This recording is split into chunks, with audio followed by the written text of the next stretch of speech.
লুকই ভালো লেগেছে, সব লুকই উনি আসলে ডে বাই ডে নিজেকে চেঞ্জ করছে, উইচ ইজ ভেরি মানে পজিটিভ।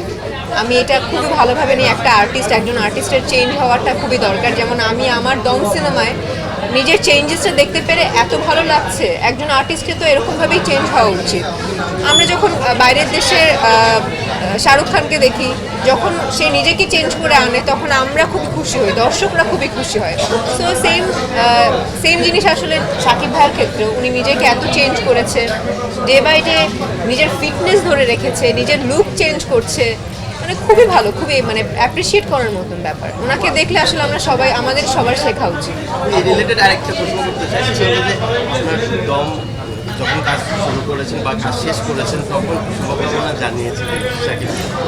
উনি তো সবসময় পাশে থাকে, যারা জুনিয়র তাদের সবসময় পাশে থাকে। কাকে শুভকামনা জানিয়েছি? আপনাকে কোনো শুভকামনা জানিয়েছি কি না?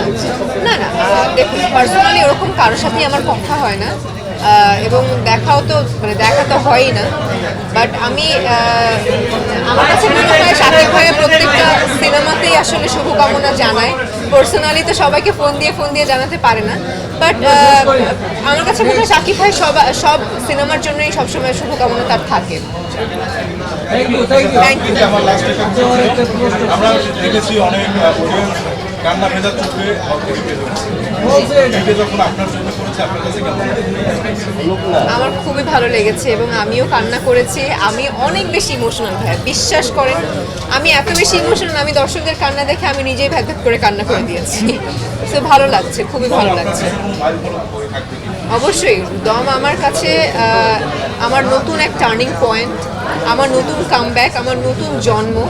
এবং আমি এখন যেভাবে স্টার্ট করছি আমার জার্নিটাকে, এর ধারাবাহিকতা আসলে দমের মাধ্যমেই আমি ধরে রাখতে চাই।